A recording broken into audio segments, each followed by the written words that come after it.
जिंदगी किस वक्त अपना रुख बदल लेगी ये कोई नहीं जानता। कब फूलों से भरी बगिया उजड़कर खाक हो जाएगी, कब मैदान बंजर रेगिस्तान हो जाएगा और कब खुशियों से भरी जिंदगी मायूस हो जाएगी, ये कोई नहीं जानता।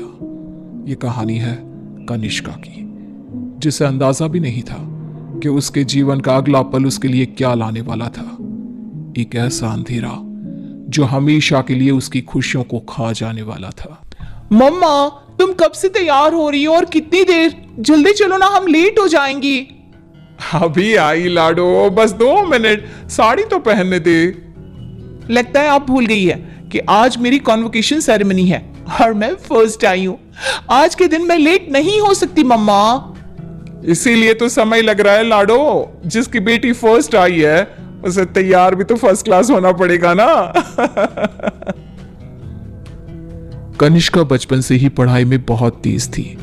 हमेशा फर्स्ट आना, एक्स्ट्रा करिकुलर एक्टिविटीज में पार्टिसिपेट करना और अपने घर वालों का नाम रोशन करना, ये सब उसके लिए आम था।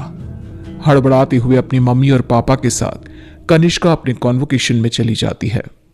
I must say, Mr. and Mrs. Verma, you are very lucky जो आपके घर इतनी होनहार बच्ची पैदा हुई, वरना इस उम्र में तो अक्सर लड़के और लड़कियां भटक जाते हैं। पर कनिष्का दिन रात अपनी पढ़ाई में लगी रही और आज उसने हमारे कॉलेज का नाम पूरे स्टेट में रोशन किया है। स्टेज पर जाकर कनिष्का अपनी डिग्री लेती है। उसके लिए आज का दिन बेहद खुशी का था और वो इस पल को हमेशा के लिए कैद कर लेना चाहती थी। चारों तरफ खुशी का माहौल था।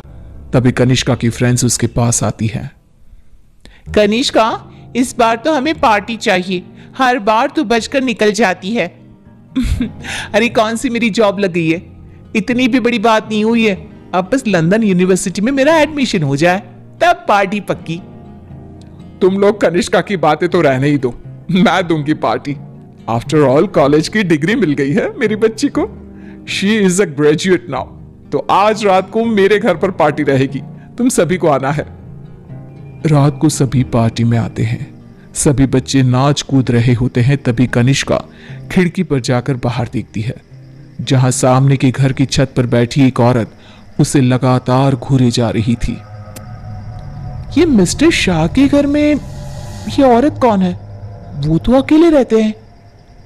तभी वहां कनिष्का की फ्रेंड आ जाती है। तू यहाँ रात को बाहर तारे देख रही है क्या? चल ना, सब कितना एंजॉय कर रहे हैं। कनिष्का नेहा के साथ चली तो जाती है, पर उसे बहुत अजीब महसूस होने लगता है, मानो कोई सदियों पुराना दुख उसकी आत्मा को याद आ गया हो। ये अचानक मुझे रोने का मन क्यों कर रहा है? और ये स्मेल कहां से आ रही है? मम्मी, मम्मी, लगता है कोई पार्टी में नॉनवेज ले आया है। Are you gone mad, Kanishka? We all know कि तुम्हारी फैमिली वेजिटेरियन है। तो ये सड़ी हुई मछलियों का गंध कहां से आ रहा है? क्या मजाक है ये कहकर कनिष्का जोर जोर से चीखने लग जाती है। कनिष्का की आवाज सुनकर गौतम वहां आता है। ड्रामा मत करो कनिष्का, बस इसी कारण से ही मैं पार्टी वार्टी पसंद नहीं करता। चलो जाओ जाओ अपने कमरे में। सभी अपने अपने घर चले जाते हैं और इसके बाद कनिष्का का बिहेवियर और भी खराब होता जाता है। रात को 3 बजे अचानक उठकर कनिष्का दीवारों से बातें करने लगती है। उसकी आवाज सुनकर रीना भागते हुए आती है। अरे बेटा, इतनी रात को तुम यहाँ पर क्या कर रही हो? और दीवार को देखकर किससे बात कर रही हो लाडो?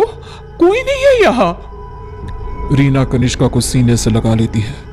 कनिष्का का शरीर बहुत गर्म था। रीना ये देखकर सोच में पड़ जाती है।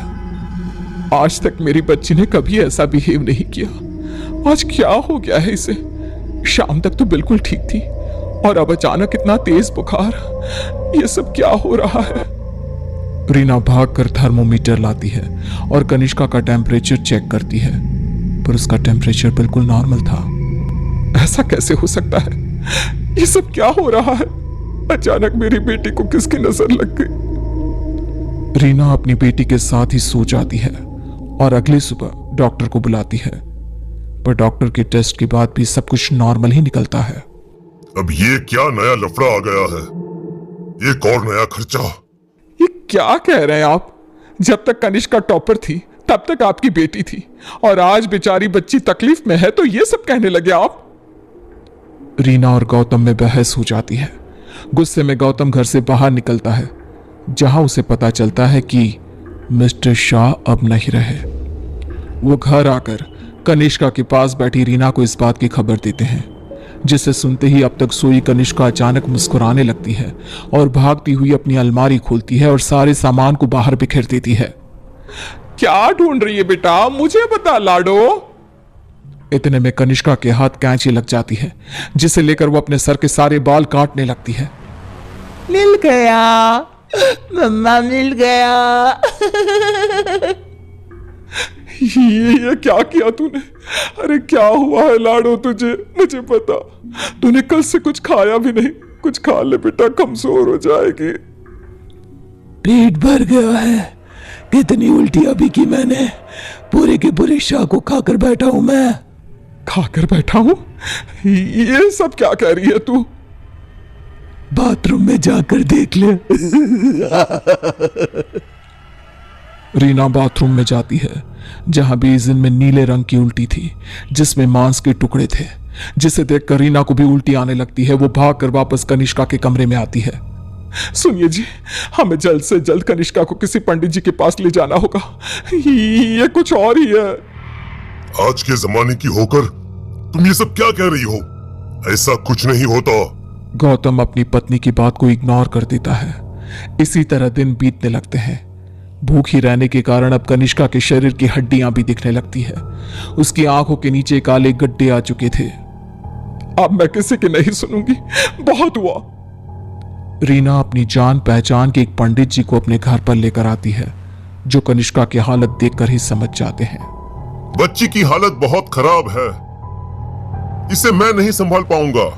ये मेरे गुरुजी ही कर सकते हैं, जो कुछ ही दिन पहले साधना के लिए हिमालय जा चुके हैं। रीना हर तरफ हाथ पैर मारती है कि कहीं कोई रास्ता दिख जाए। फिर उसे घोस्ट कैचर के बारे में पता चलता है। डूबते को तिनकी का सहारा समझ रीना उनकी टीम को भी अपने घर पर बुला लेती है और वो लोग कनिष्का से पूछताछ शुरू कर देते हैं। क्या आए हो तुम और कौन हो? कितनों के नाम बताओ? मतलब तुम एक से ज्यादा हो, एक से ज्यादा हो इस लड़की के शरीर में। बताओ बताओ कितने हो? हम 42 प्रेत हैं।